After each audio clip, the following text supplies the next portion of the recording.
And welcome everybody to this really fascinating presentation. It is part of a series, and I do hope that you're able to join us for the coming webinars that are coming up. So please check out the NADA events page. I am Susie Hudson and I am the Clinical Director here at NADA, and I'd like to start by acknowledging the traditional owners of the land on which we're meeting here today and wherever you are across New South Wales and Australia. I'm on Gadigal land and want to pay my respects to the Gadigal people of the Eora Nation and to pay particular respect to elders past, present and to future generations. Our Aboriginal colleagues and consumers and communities have a huge amount to contribute, and we have much to learn from them. It's going to be a very interesting one today. We've got two of our NADA members joining us, and it is indeed exploring the Early Intervention and Innovation Fund Round 1. It was part of the New South Wales drug package, and New South Wales Health provided $8 million over 4 years for this Early Intervention and Innovation Fund, and was really designed to build the evidence base for early intervention models to support people at risk, and particularly young people experiencing problematic alcohol and other drug use. One of the funded schemes was the non-government organisation evaluation grant scheme, and this scheme really focuses on building the capacity of NGOs around evaluating existing programs, contributing to that, building that evidence base, and really improving program delivery. Today we'll be hearing from two grant recipients, the Ted Noffs Foundation and Odyssey House, as part of round 1 of the NGO evaluation grant scheme. I'm going to start by introducing presentation 1, and that is this is the Ted Noffs Foundation, engaging pre-service youth in AOD care and evaluation of the Street University engagement program.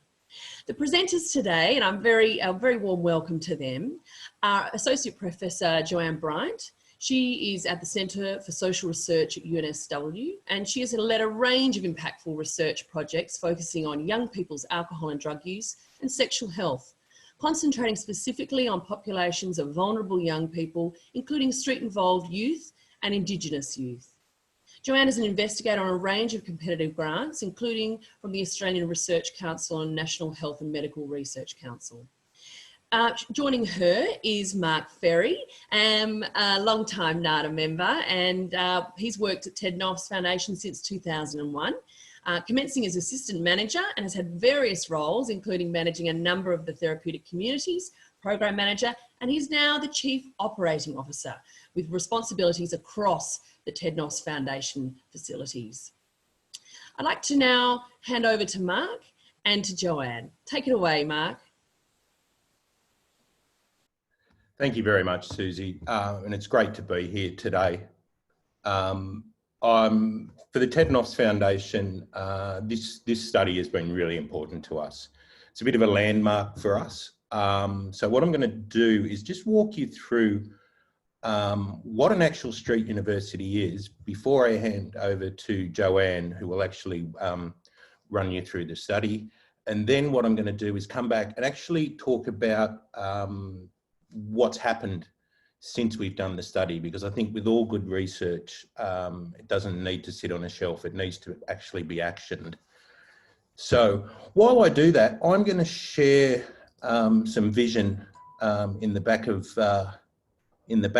because I think it's probably a lot better than just looking at me and my home office, as we call it. So I'll just get this. So we started the first. Okay, so this is just going to run in the background so you can actually see some of the vision of some of the street unis that we have. So the street uni concept started in 2008 when we started our first street university in Liverpool, which is this one you're seeing right here. We started in an old warehouse, literally with milk crates and some music. And from there, we've grown to having 8 across the country, including 4 in New South Wales, with our latest one just opening early this year or late last year at Penrith. So we're very excited about that one. So what is a street university? A lot of people will look at a street university and it gets called various things, from a drop-in centre to a youth centre to, you know, all sorts of things. The reality is it's a health centre. We just don't have it looking like a doctor's surgery or like a hospital or a clinical space. It's actually designed, I was going to say for young people, it's actually designed by the young people. The spaces hold all sorts of what we call engagement tools. So we have dance studios, recording studios, there's basketball courts, there's all sorts of things. And then we run structured programs to teach them dance, to teach them music. You know, we've had people go on to have successful careers in the music industry. We've got some really talented artists. They make videos, they do all sorts of things. And, you know, it's a lot of it's centered around hip hop, but it's really down to whatever is going to bring the young people into the centres. So we look at the centres as, and I think the joke is at the moment, all the young people like hip hop. And if tomorrow country and Western was the big thing, we'd all be wearing cowboy hats. So, you know, the primary goal, or the first goal of the street universities, is engaging young people, is getting them into the centres. And then once they're in there, our aim is to actually work clinically with them and those who need it. I think, you know, what we've realised is that engaging with them is not enough in and of itself. It doesn't produce clinical outcomes. And as you'll see, and Joanne will walk you through, that there's a large percentage of the young people who attend our centres don't attend initially for a clinical reason, but there's all the clinical indicators there. So, you know, in a nutshell, our model is mashing together the clinical side, which we know works, with the engagement side, and working with the young people. So we have counsellors in every centre. You know, during the day, they're out doing outreach, working in other centres, working around the place. Of the afternoon, evening, we all gravitate back to the street universities, where there's a whole range of different activities going on, including, most importantly, the counselling and the treatment. So I'm going to hand over to Joanne, who's going to walk you through the study, and then I'll be back to tell you what we did with the results. Thanks. Thanks, Mark. Mark, I think you need to stop sharing your screen, and then I can share my screen. There you go. Thank you. So hello, everybody. I'm on Camaragal country this morning, so I would like to acknowledge the Camaragal people as the traditional custodians of the land that I'm on today. And I'm also going to start by saying what a pleasure it's been to work on this evaluation. As you've seen from what Mark has just shown you, Street University is a very unique program, and I first visited there in 2011, and I was really impressed by the quality of the service. So it's been a real pleasure for me to be able to work on this evaluation with them. So I'm going to give you a really brief rundown of our evaluation method, and then spend most of the next 10 minutes showing you some of our key findings. So with this evaluation, we had three main goals, which were to look at how effective the program is at engaging young people and then retaining them over the long term. We wanted to determine the impact of the program, so the impact on client substance use, their mental health, and their criminal contact. And we also wanted to qualitatively describe staff and clients' perspectives about the program goals and mechanisms.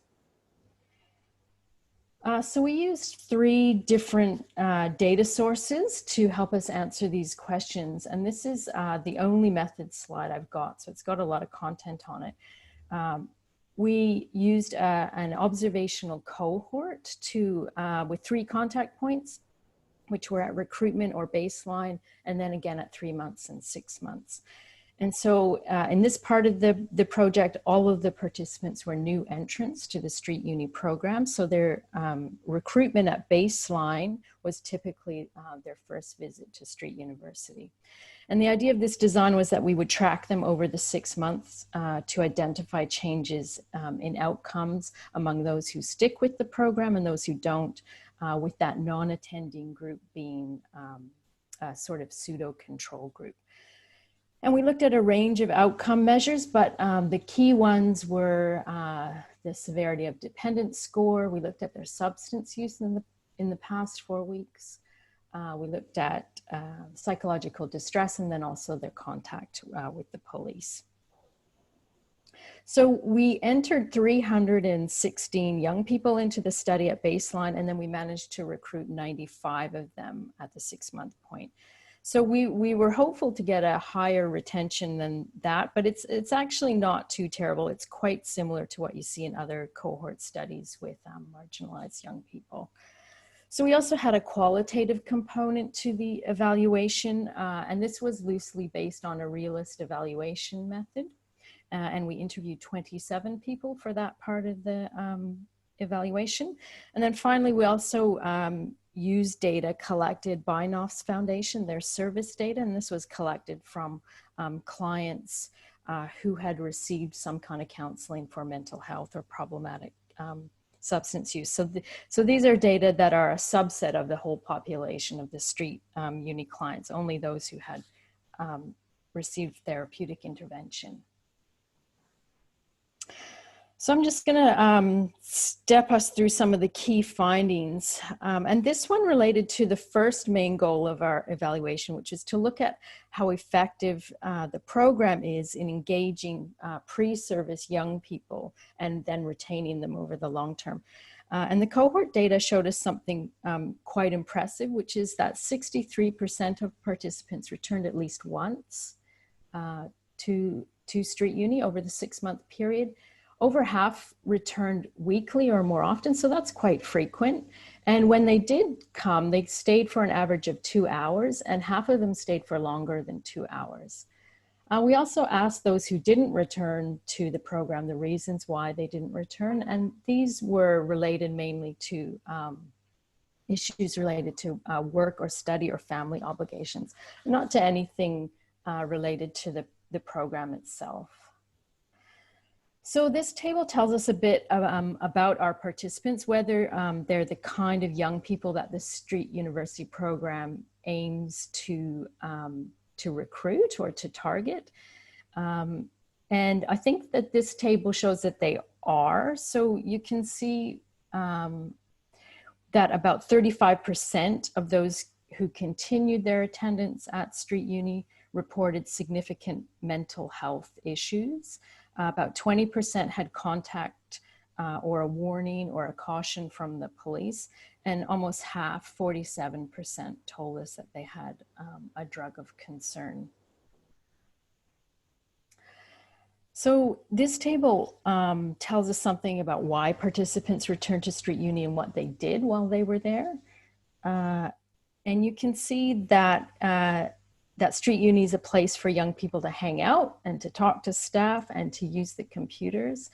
And lots of the young people that visit Street University don't have computers at home. So Street University is a place for them to go and do their schoolwork or other things that they need to do on a computer.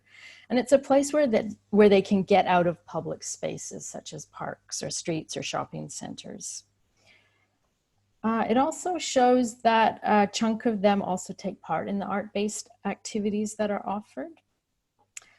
But then it also suggests that only a few take up the therapeutic counseling opportunities that are offered.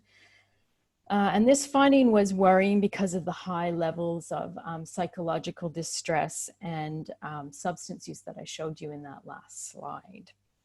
And it's possibly, this finding is possibly the most pertinent, I think, of our evaluation, because it helps to give meaning to the next main finding that arose from our analysis.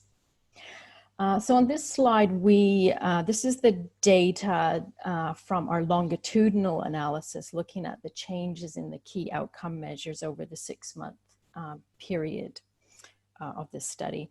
And we found that among our participants, there were no measurable decreases in psychological distress, criminal contact, or problematic substance use. And you can see that between baseline and 6 months, for each of these key outcomes, that the mean score didn't decrease significantly.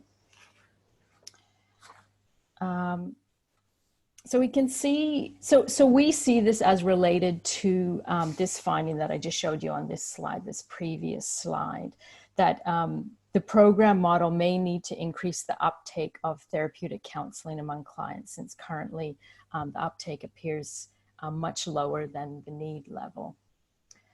And part of the reason we say this is evident in this data here in this slide now, which is, so this is the Street Uni therapeutic program data, and it shows that those that take part in therapeutic counseling achieve significant improvements. So for example, there is a significant decrease in psychological distress scores after 3 counseling appointments, and there's similar significant decreases in severity of dependence scores and in the mean number of arrests. So overall, what this shows us, I think, is there is an effective therapeutic counseling program and an effective engagement program, but some work needs to be done to increase the uptake of counseling among the Street Uni clientele in general. So this conclusion is also quite well supported in our qualitative evaluation data, where we found that among staff and clients, that the primary program outcomes were seen to be about building technical life and social skills.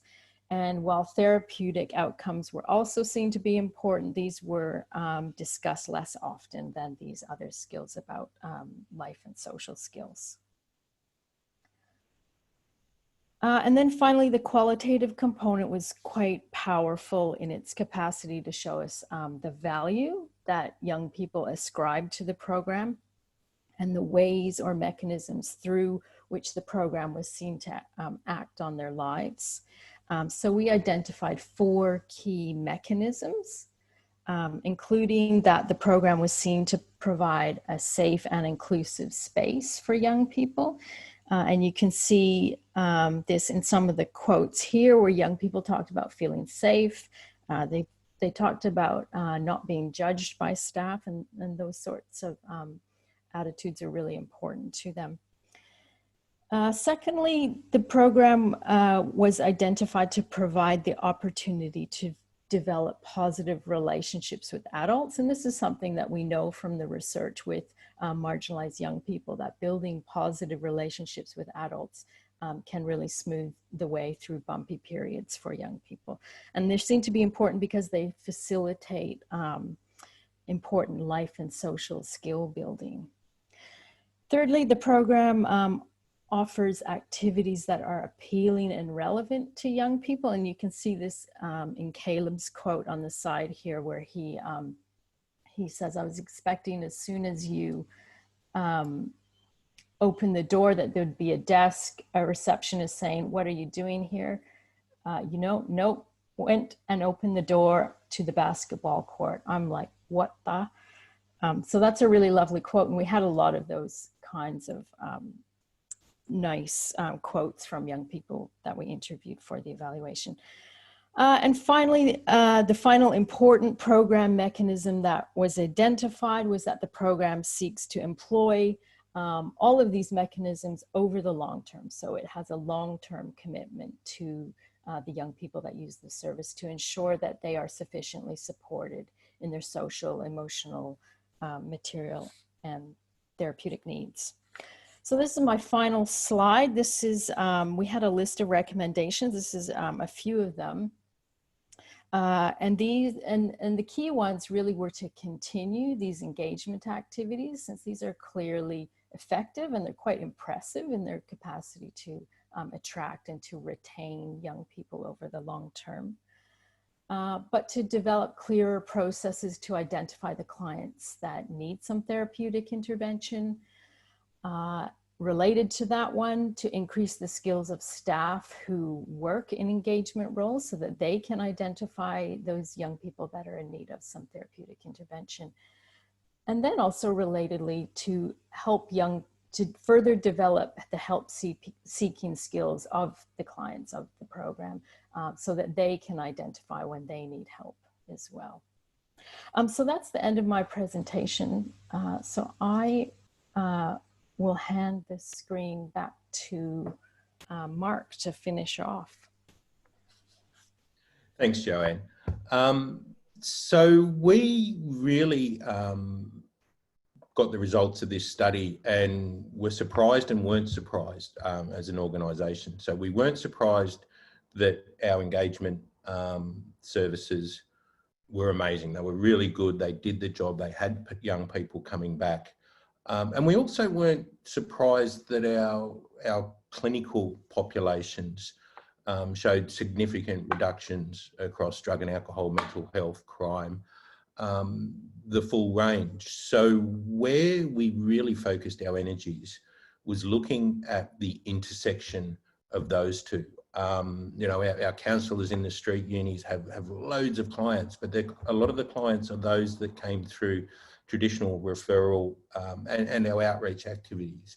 And what we realised was that, and the study showed that over 50% of the young people coming to the street universities had clinical indicators that, you know, could get better if they were addressed.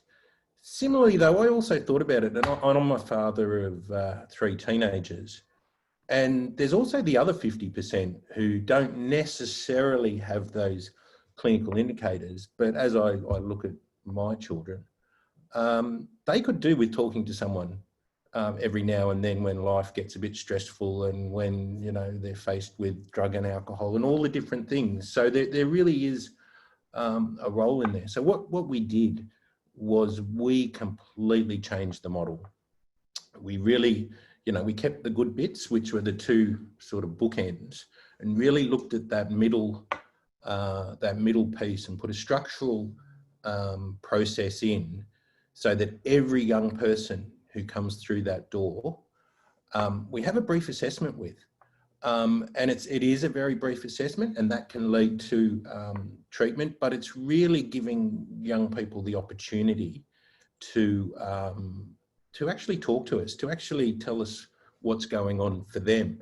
And, you know, you'd be surprised. They were fine with talking to us, and they are fine with talking to us. It's not the big barrier that people might think. So we've done a hell of a lot of work to sort of change the model and put structural elements in. So we actually catch these young people and give them the opportunity to talk to us. Now, interestingly, this was when COVID hit, when we were just sort of warming up and starting and trying to refine it. And that, as I think everyone will agree, threw a spanner in the works of everything. And we did an interesting thing. We took the Street University online. So we now have an online Street University.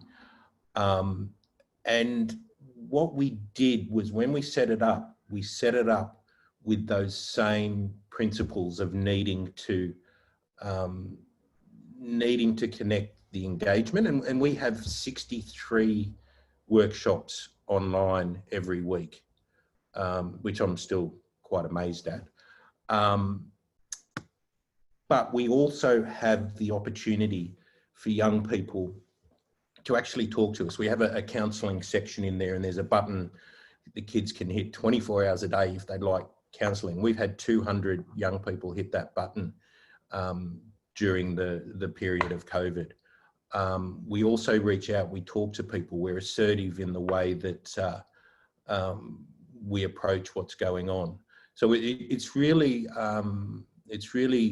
been a really landmark study for us in terms of changing our practice and moving on, so much so that we want to redo the study in a year or so's time to actually evaluate then how the changes have changed the results and the profile, and see what effect we actually have had in the new model. So I really want to thank Joanne and her team. She's been amazing. It's been really, really great to work with them. In fact, we're actually doing some other work with them as a result. And yeah, as I said, we're going to repeat this study down the track to actually see the new outcomes. So thank you, everyone. Thanks, everyone. Thanks, Mark. Thank you so much. And thanks, Joanne. That was just really fascinating. I want you to start sending your questions through. We will have a Q&A session at the end of the presentation. So please send your questions through to the Q&A box. I'd like to turn now to presentation 2, Treatment Outcomes and Lessons Learned, the evaluation project of residential rehabilitation at Odyssey House, New South Wales.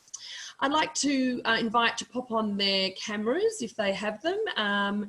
Firstly, CEO Julie Babineau. She's the Chief Executive Officer of Odyssey House in New South Wales, and she's worked in the public service in Canada and Australia for more than 35 years. Previously, she was appointed Deputy Director of the then Drugs Program Bureau at New South Wales Health, followed by executive roles at Justice Health, 8 years as a CEO, and she holds qualifications of social work, social work, psychology, sports science, management, and is a graduate of the Australian Institute of Company of Directors. She'll be joined by Associate Professor Toby Newton-John, and he's a clinical psychologist and Associate Professor at UTS. He's worked in a range of clinical health psychology settings in Australia and the UK, including inpatient and outpatient services, medical centres and private practice. He established a large multidisciplinary pain management program in Newcastle, New South Wales, before moving into academia. He currently maintains a clinical practice on a part-time basis, as well as being lead for research and innovation in the Graduate School of Health at UTS. And joining him are 2 other amazing staff from Odyssey House, Mr. Mark Stevens, and he's the clinical lead of the residential program at Odyssey House in New South Wales, and Mr. David Kelly, and he's the director of the residential program at Odyssey House, New South Wales. So I'd like to join them all today and hand over to Julie. Welcome. Thank you, Susie, and thank you, everyone. And apologies in advance, the ones that got on a bit early and try to get me to get my slide working. So I will ask Toby to just pop up the first slide. A bit like Mark, I'd rather be on the side a little bit, but just to introduce the team. And thank you, Mark and Joanne. That was a very, very interesting and a lot of learnings anyway from us. Although we're in the same field, we always learn, and I think that's great. So thank you, guys. I would also like to acknowledge the traditional custodians of the land that we are on today. I'm currently on Tarrell land with the Darrell people in Campbelltown, where our residential services are. A little bit of our residential services, 43 years of history, and I won't go through the aspects of the residential services, but you can imagine that we've got a lot of history to build on. And I think that's why when this research came about and we had the opportunity to apply it on a grant, we really believe in evidence-based, evidence-informed approach. I think it's critical to this sector, to the drug and alcohol sector, to the not-for-profit sector. And I'd really like to thank the ministry for enabling this very important project to be done. So for the next 20 minutes, we'll do a short presentation for you, but just a little bit more on the research. We all know that research is really important for publication, for sharing information, you know, for looking at benchmark. But for us at Odyssey House, and a little bit like Mark presented it earlier as well, it's primarily about checking what we do and improving what we can of our clinical practices and our client outcomes. What is important for us was about teaming up with a really strong academic partner and being able to translate the research finding into clinical practice. I will just say that this partnership has been a true partnership from day one, from the get-go to the data collection to everything. And there's many people I need to thank, but in the next 10 seconds, I just want to acknowledge all the people at Odyssey House that collected the data. This was a 2-year project, which was fantastic. We've rarely been able to do that. All the staff at Odyssey House has collected the data, all of the ins and outs that we've had to do, but our partners at UTS. But I also want to thank Rosemary Miller and Dr. Rosemary Miller, who currently works at NADA, was our research assistant. We could have never done it without you, Rosemary, and thank you very, very much. We're presenting today, but it's really a team approach. It's difficult to translate 2 years of research in 20 minutes. We'll try. So without further ado, I'd like to reintroduce to you and welcome you to our webinar, introduce you to Toby Newton-John, Associate Professor Newton-John. We'll talk about the study aims, the methodology, and the results. And Mark Stevens, our clinical lead, will try to wrap it up with some of the stuff that we've already done and some of the stuff that we want to do. That's the whole aim of this. And David Kelly, who's joined us recently as the Director of Residential Services. It's a really good timing for us to see how David and the team sees that we can use this moving forward. So thank you very much. I'll pass on to Toby. Great, thank you, Julie, very much, and good morning, everybody. So let's step through 2 years of work in 20 minutes. So just to begin with, we had a number of objectives and aims with this research. The primary ones being this being an evaluation study, not a randomized controlled trial or efficacy study, but we wanted to firstly understand, for clients coming through the residential rehabilitation service at Odyssey House, were there improvements in three primary domains: in substance misuse, in their mental health, and in their physical well-being. And then secondarily, we're interested in knowing if changes were made there, to what extent were clients able to maintain those changes once they separated from the program. So we had follow-up points at 3 months, 6 months, and 12 months after the clients had left the program, to try and track their progress after they'd separated. And then we had some secondary research questions. The first of them being, we wanted to understand the process of change while clients were actually in residential rehabilitation itself. So we call this our transition project, looking at the process of change during treatment. And we don't have time to go into that data today, but that was another element of the project which was important for Odyssey to understand. And the secondary research question was a qualitative piece where we were interested in client reflections on their experiences of the program. So we asked them a series of questions at separation and at the different follow-up points about what they felt were the most helpful aspects of the program, and also the least helpful aspects, to try and make sense of that, that component of the treatment experience. So here's a schematic which just outlines the data collection points in the program of the project. So you can see the first data collection point was on intake to residential rehab, and the clients were given just the survey at that point. We then had the transition component where during their treatment, we tracked their change as they moved across the levels of the program. And then the next data collection point was on exit, where they got the survey as well as they're interviewed in terms of their experiences. And this exit point, the separation point, it's important to say, for some folks was planned. It was their agreed treatment was complete, but also it was, for a number of folks, it was unplanned. It was an early separation point in their leaving the program before the agreed time was complete in treatment. Following that separation, we then had 3 further data collection points at 3 months, 6 and 12 months. And again, at those 3 time points, the clients were administered the survey as well as having an interview with Rose Miller, who again, I would like to acknowledge as being a wonderful research assistant on this program and really intrinsic to the success of the data collection that we're able to do. You can see there's a 12-month recruitment phase here and then a 12-month follow-up phase. And I think one of the really useful learnings of this was that Rose was able to be at Odyssey House for at least a day a week for the majority of this project. And that allowed that allowed the research and the clinical work to really knit together nicely, and for Rose to be part of the Odyssey House group, and for the clinical folks to sort of see how research was being done and to feel part of that as well. So I think that was a really important aspect.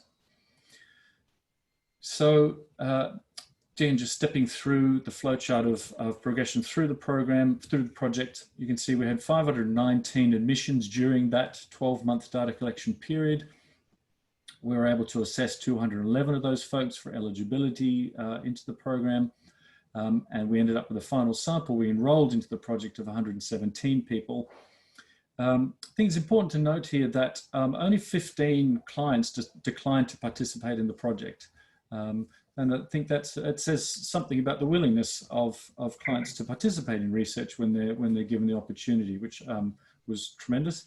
But again, as Joanne also mentioned earlier, that you know, data capture following separation from these projects is generally very difficult in this sector, of course, and so we were able to get to obtain some follow-up data from 32 on exit, and then we kept the numbers reasonably good following separation of the program. But of course, there's a big attrition despite our best efforts in a number of ways to try and maintain contact with folks once they left. That's always very, very difficult. So just to give a bit of an outline of the group we're talking about here, maybe similar to other services, kind of 33 years on average in age, a quarter of our participants hadn't finished high school, amphetamine type substances being the most common primary substance of concern for this group. 62% of the sample required detox prior to their treatment starting. And then very significant mental health diagnoses. So clients were asked that they have received a mental health diagnosis from a healthcare professional, and the majority had said they had, certainly of women. And again, importantly, about 40% of this sample scored in the at-risk range on the K10. So significant mental health in this sample. So just to step through some of the outcomes now in the survey component. So our severity of dependence scores showed a significant improvement across time, a bit of a blip at 6 months, but generally significant change the further the folks stayed out of the program. We saw significant improvement in psychological distress, so the K10 scores came down, and again, a bit of a blip at 3 months, but generally showed change across time. And I think importantly here, you can see that 42% of this sample scored in the at-risk range at intake, and that dropped very substantially at exit to just 6%. And I said, generally scores staying across time. And in terms of the quality of life measure, which is a kind of a broader measure of physical health and general well-being, as well as mental health, we see significant increase in quality of life across time and out to 12 months. And then finally, we looked at social functioning as well, particularly interested in how folks coming out of resi rehab maintain their social connection. And we saw, again, lower scores are better here, and that social functioning improved and stayed improved across time. So just turning then to the qualitative part, we did a thematic analysis of interviews at separation and at the follow-up points. And one of the themes, we coded these themes in terms of what clients reported as being kind of negative aspects of their experience as well as positive aspects of their experience in the program. And one of the recurring themes at separation and even out to 3 months was clients finding that the program structure was challenging, that there were restrictions which they found difficult to manage, and it was a very tough program. And also that at times they felt they could have had some more support with managing in periods of more intense distress. But generally speaking, folks left the program because they felt they'd got as far as they could get, or for reasons outside the program.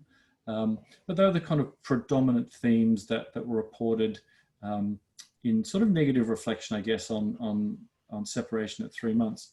Now, interestingly, as we kept those qualitative interviews going at 3, 6 and 12 months, kind of the same thing reappeared, but this time as a positive reflection on the program, insofar as that clients were saying they found the structure and the organization of the program, as time elapsed and they reflected further on their experience, was actually one of the main positive benefits of being part of the residential rehab program. That yes, it was challenging, but their advice for one of the questions I asked about what would you advise somebody coming into the program, and the recurring thing was, look, it's really tough, but it's absolutely worth it, and don't give up. So we saw that kind of interesting shift in the qualitative feedback from what was initially difficult to in as greater reflection as time passed, seeing as actually a really positive aspect of the program. So that's a very quick run through of some of the results that we showed. And again, there's a full report here with a lot more data, but this is just as a bit of a snapshot. And I'll hand over to Mark Stevens now to give a little further reflection. Thanks, Mark. Good morning, guys, and welcome from sunny Campbelltown. I was fascinated by the Ted Noffs presentation, because just as I was leaving the UK, hip-hop psychiatry was starting to be quite a growing force, and treating young people using quite different methods. And it's really good to see how that's now sort of bedrocking over here. Now, for the purpose of this webinar, I'm going to focus on some of the changes we have made, or have made, or will be making, I should say, following the research. And if time allows, which I don't think it's going to now, might be able to mention some of the things that we're going to be doing in the future. So, Odyssey House has 3 main objectives. These are in line with all the other rehabs I've seen, which is to help as many suitable people as possible easily access treatment, for the majority of people to successfully reach their treatment goals, and post-treatment for the majority of people to maintain and develop their recovery. Now, for us, the research highlighted 3 main areas of learning. A significant number of residents did not complete their treatment. Again, that's not unusual in residential rehabs, both in this country and the ones that I used to work with and deal with in the UK. The majority of residents struggle with the mental health, yes, and that's across the board. Again, both in community-based services and residential-based services, there tends to be a lot of mental health problems within the AOD population. And also keeping in contact with people in follow-up was difficult. Again, it's not an issue that is just refined to therapeutic communities, rehab across the board. It's also something that deals in the community service as well. So, helping clients stay in treatment, what do we do? So, following research, we had to have a look at what we could do to stem the attrition rate of people within the program. So, from the get-go, day one, we started doing social anxiety work in the medical unit, which I'll say a little bit about in a minute, which was really based on doing social anxiety, psychoeducation, tackling unhelpful things, unrealistic thinking, relaxation, coping strategies, those sorts of things, like, fairly straightforward, simple stuff. And we also introduced early stage psychoeducation groups such as mindfulness, distress tolerance, emotional regulation. Again, all of the straightforward and simple stuff. Step recovery planning, relapse prevention started from the first week. We've done a lot of this, but it was really getting there in the early stages. We don't know when people are going to be leaving. They might be here a minute, a day, a week, a month, a year. But we need to really start with the ABCs, recovery planning, and relapse prevention to get-go. So at least if they leave at a relatively short period of time, after a relatively short period of time with us, they have a few tools in their toolbox that they can hopefully engender the beginnings of a recovery. We also introduced a shorter-term program. Now, as Julie said in the introduction, Odyssey House has been working in the AOD field for close on 43 years. So for most of that time, it's been known for doing a longer-term program. So what we've done is augmented that with a shorter-term program that goes on for 12 weeks. Now, the longer-term program is suitable for complex people, complex comorbidities, that sort of thing.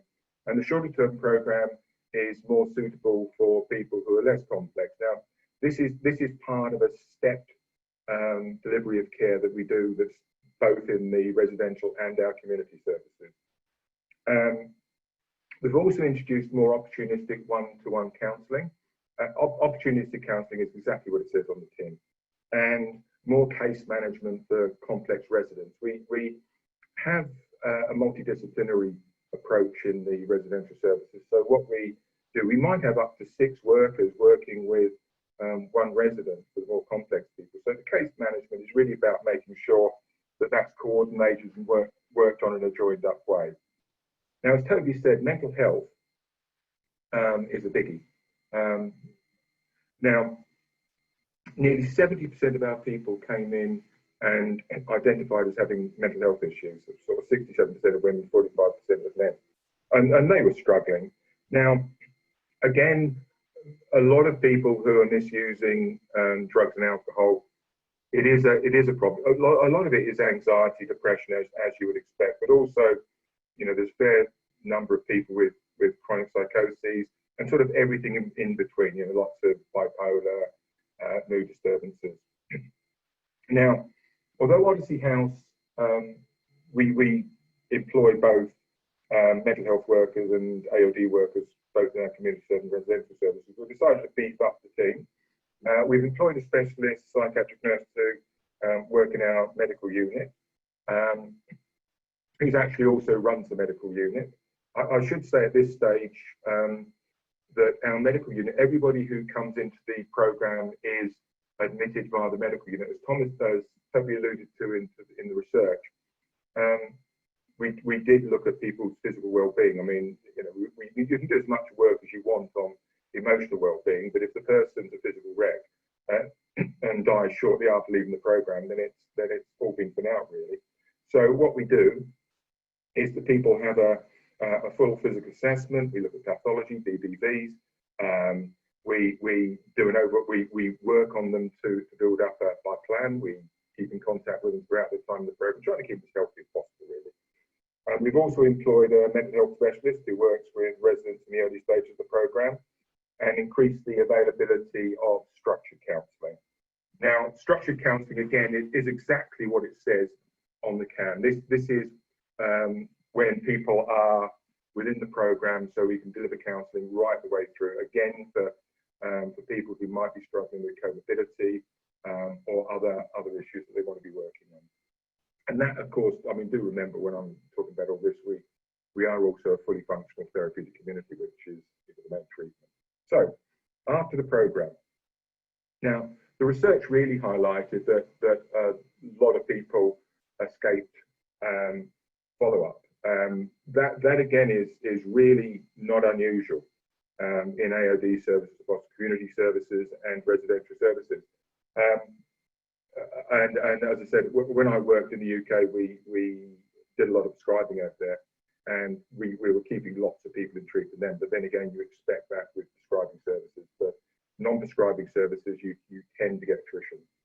So following research, what have we done? Well, we've developed a recovery and relapse prevention focused spine now that runs right the way through the programme. This is a step programme, as I said, and starts off with the ABC and gets more orientated towards the individual as they work through the programme. So really, by the time they leave the programme, we want them to be sort of black belt equivalent of recovery and relapse prevention. We've built strong links with our community programmes. That's the other half of Odyssey House. We'll be continuing to work on recovery goals of people for up to 6 months after leaving. We'll be using ATOP, the Australian Treatment Outcome Profile, to monitor this. It does the job. And we've introduced recovery capital from the start of the programme as well. Now, recovery capital, I'm aware that a lot of you already do similar things. I mean, it's Maslow light, really. And recovery capital is something that has been around for some time, but it really is, you know, something we cannot lose sight of. And that's really stable mental health, stable physical health, safe living environment, positive relationships, and the goals and the sense of achievement. And finally, a vital part of somebody's recovery is the ability to find and maintain work. So we have a NESA approved school, that's the New South Wales Education Standards Authority approved school, and we'll be employing vet trainers to work alongside our teachers and the rest of the team. So, in conclusion, in response to the findings of the programme, we've implemented a number of changes in our treatment programme designed to keep more clients in residential treatment, to help more clients improve their mental health and physical health, and to help more clients reach their recovery goals. But obviously, I mean, as Noff said, that further research and evaluation is needed to see if these changes actually make a dent in the long-term outcomes of our client group. Thank you. Thanks, Mark. And I'll just wrap up really briefly, so we leave some time for questions for both presentations. So just thanks very much, Toby and Mark, and all involved in the project. As Toby mentioned, the presentation only covered just one part of the project, so we encourage people who are interested to read the full paper, which is also going to be published as a couple of peer-reviewed papers. The second part of the project really looked at what factors enabled residents, clients to maintain the gains that they made in program. I just wanted to mention too that being part of this project, as Julie said, for such a long time, really helped Odyssey evolve into being a really, evidence-informed and evidence-informing organisation. It really helped create some organisational change. It really opened the staff's eyes to the usefulness of formal research and evaluation. So we wanted to thank the New South Wales Health, particularly for this evaluation grants part of the EIIF, and to advocate and encourage continuation of this program. NGO AOD don't get a lot of money or sufficient resourcing to fund genuine research and evaluation. So this project was really helpful. For our part, for example, we'd really like a lot of the things that Mark spoke about just then that we put into place in response to the research. We now want to see if that worked for the people who come into our program. And so that's it. So we'll leave it there. I'll hand it back over to Susie and DJ to facilitate the questions. Thank you so much, David and Julie and Toby and Mark. That was really fascinating. And I think for both projects, it really does highlight how important it is, not only that the data is collected in the first place, but that we have mechanisms through which to provide it back to consumers, so the people in the programs, and also the staff, the people who are working, because two very strong things start to happen. You see some engagement in why collecting data is important and how it should inform the practice, the daily practice, and individually with the client in front of you, but also long-term in terms of program improvements. And so what we do see is that where there's opportunity to feed back the data, to show and describe, it does the first thing, which is to often affirm and confirm the good work that's being done, which is really exciting, but also to unearth some of these amazing enhancements and improvements that we can make to programs that we're engaged with.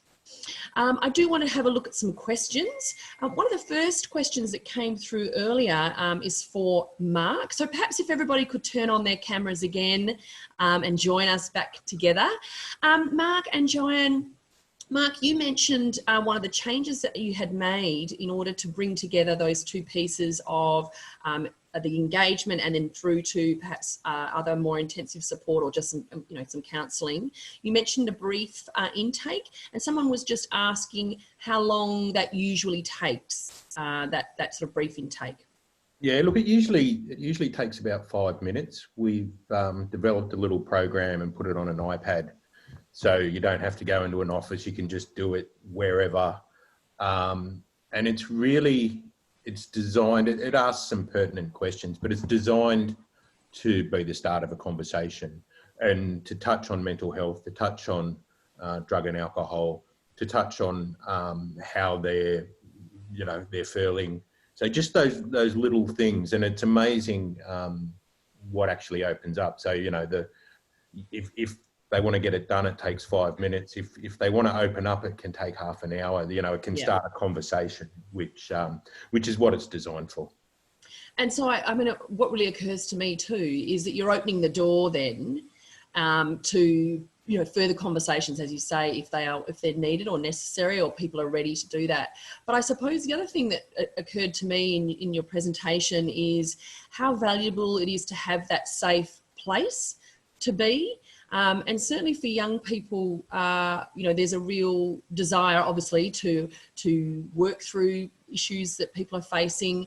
But when we know that a lot of those young people, perhaps if they're in transient, you know, living conditions, sometimes it's not, they're really surviving. And so it might not be that they are ready or in a place to examine things in more depth, but just having a safe place to go to must be really, really unique for a lot of the young people.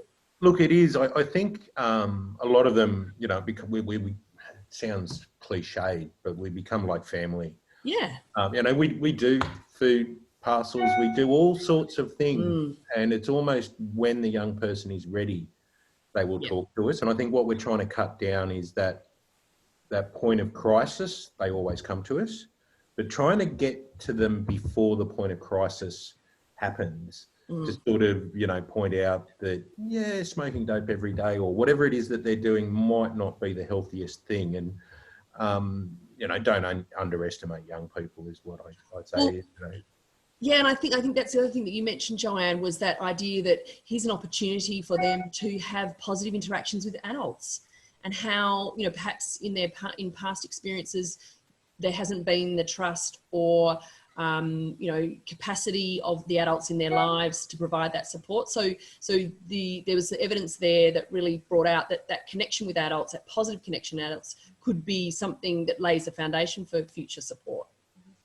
Yeah, absolutely. It's that positive relationship with adults is an opportunity for them to build communication skills, life skills, all those sort of foundation skills that you need to go forward and succeed. And I mean, I think I'd like to say too, you know, I think it's incredible that Noffs jumps in with this solution of a 5-minute assessment on an iPad. So I think you look at some of the research out there, and the general feeling about marginalized young people is that you can't sort of do that stuff with them. Yes. But they respond really well, you know, and I think that's just great, really, just jumping in, giving it a go and see what happens with them. And I've got one other question here for you, the Noffs crew, and that is around COVID. So you talked a bit about the transition to online, and I know Odyssey has obviously done this as well, done a lot of work in this space as well. Have you found there's been a consistency in people attending the workshops in the online format? So you said it was quite well received, and have there been any challenges for identifying access to some of the online formats? No. Yeah, look, I think I'll start with the challenges first, because I think one of the things we really wanted to do was have a safe environment. So we don't have an environment that's just open to the world. Yeah. We want to know everyone who's in there, which is a real challenge, because then that itself becomes a barrier to the young people getting in, because we need to give them a password, and you know, the speed of trying to set this up has been a real challenge, because, you know, when COVID hit, I think we had something up and running 2 weeks later. So there was glitches all over the place. And, you know, and it's really, we're looking at it as a real throwing stuff at the wall and seeing what sticks. Yeah. And, you know, failure is as good as success, because we know what doesn't work. Yeah. You know, so, you know, and I suppose talking to the workshops, sometimes, like, we've got a radio station that runs, so the kids can go on and they can have their DJ slot. The hip hop workshops tend to be quite well attended. Some of the dance stuff, and then there's gaming, and then, so some of it's a real sort of hit and miss. And, you know, the good thing we've been able to do is take all the engagement workers from the 8 street unis and put them all together in one space. Right. So we're really, so, you know, we're getting, the good thing we're getting is, you know, kids in New South Wales. We've got a couple of brilliant producers in Queensland, and they're getting access to them, and vice versa. You know, we've got Mystery, who's the brilliant street artist. Yeah, amazing. Everyone's got access to him now. So yeah, it's a real hit and miss.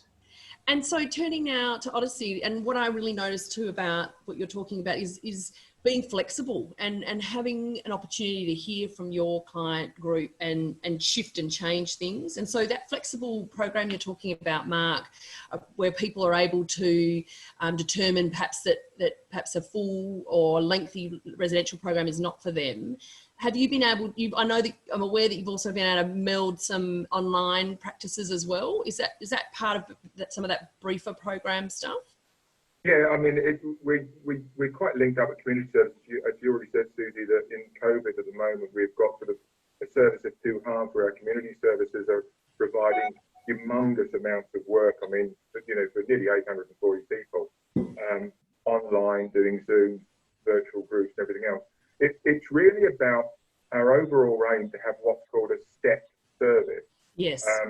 And this is for people, you know, every AOD service deals with people that come in from fairly light, I don't really know whether I should be doing anything about this, to long-term chronic usage. So a step service should be that people should be able to enter that service at a step that's appropriate for them, and then step up and step down as needed. So the 3-month program is part of that. Not everybody needs to be in a long-term residential facility. Some people need to come in for a shorter-term program, but then go back to our community services, step back down to the community services. So that's really what it's about. It's part of a longer-term plan we've got. That's so great, Mark. I think it is that ability for us to understand, you know, we've grown a lot in this industry about being a lot more responsive to what people's needs are. And I suppose it just is a real testament to the workers that they are able to adapt. And I think, you know, what these projects really demonstrate is our ability to hear from our consumers, to use the data that we do collect and to inform the practice. So I think it's absolutely projects like this. And it's a real testament to you both Noffs and to Odyssey, for the huge amount of investment and engagement from your staff and consumers to feedback and to actually act on that feedback. So I really want to congratulate you both. I'm aware of the time. There's a couple of other questions that have come through that I might actually forward on to the relevant people, because I think that would be really great to continue this conversation. There's been some really positive comments coming through. I hope you can all see them too. I think as a sector, as an NGO sector, we know that it's projects like this that also help us to advocate for the incredible work that goes on, but also what are the things that we need to be better resourced in order to respond in the ways that we need to. So I want to thank you all very much for joining us. Thanks so much to the presenters. We have another one of these coming up on the 15th of September, and that's looking at ACON's substance support service. So please do join us then. We'll be in touch, and check out the NADA events page for more of these. Thanks a lot for joining us. Thanks, guys. Bye. Thanks, everyone. Thanks, everyone.